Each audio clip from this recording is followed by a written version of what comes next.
এই যেহেতু চলে আসছে গোলুমোলু করে যদি ব্লাশ না দিই তাহলে কি ভালো লাগে বলো? তো এই যে আমি এইভাবে ব্লাশ দিয়ে ফেললাম, এখানে একটু ব্লাশ দিলাম।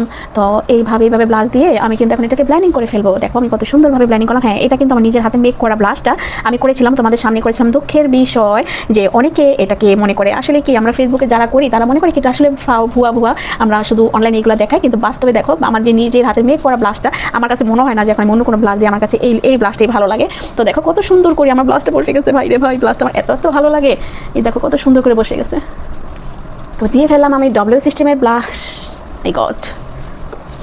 তো লিকুইড ব্রাশ দেওয়ার পর কীভাবে কন্ট্রোল করে ফেললাম আমি সেটাও দেখো তোমরা। এই দেখো আমি কিন্তু কন্ট্রোলটা করে ফেললাম, সবই কিন্তু তোমাদের সাথে শেয়ার করছি। তো এখন যেটা করবে, লিকুইড ব্রাশ দেওয়ার পরে যেভাবে আমি যেটা করে থাকি এটা তোমাদের সাথে শেয়ার করছি। অনেকে কী করে লিকুইড ব্রাশ দেওয়ার পরে বা কোনটা করতে হয়, লুজ পাউডার অ্যাপ্লাই করে ফেলে, কম্প্যাক্ট পাউডার অ্যাপ্লাই করে ফেলে। এটা যারা জানো না তাদের জন্য কিন্তু আজকে এই ট্রিক্সটা। যদি ভালো লাগে অবশ্যই ম্যাজিক টাচ বাই আকলিম আপুর পেজের সাথে থাকবে। ভিডিওটি ভালো লাগলে একটা শেয়ার করে দিবে। যেমন টাইমলাইন ব্লাশটা কন্ট্রোল দুইটাই কিন্তু করে ফেললাম। তো এইভাবে তুমি, আমার মনে হয় যে এইভাবে তোমরা ব্লাশ কন্ট্রোল করতে পারো। লিকুইড প্রোডাক্ট দেওয়ার পরে কীভাবে করতে হয় সেটা তোমাদের সাথে কিন্তু শেয়ার হয়ে গেল। তো খুব সুন্দরভাবে স্মুথভাবে তোমরা। এই দেখো আমার লিকুইড ব্লাশ, লিকুইড কন্ট্রোল কীভাবে করে ফেললাম। কত সুন্দর স্মুথ একটা সেলিব্রিটি মেকআপ লুক আসতে দেখতে পাচ্ছ। একদম পুরো ফেসটা আমার গ্লো করছে, কত সুন্দরভাবে গ্লো হচ্ছে।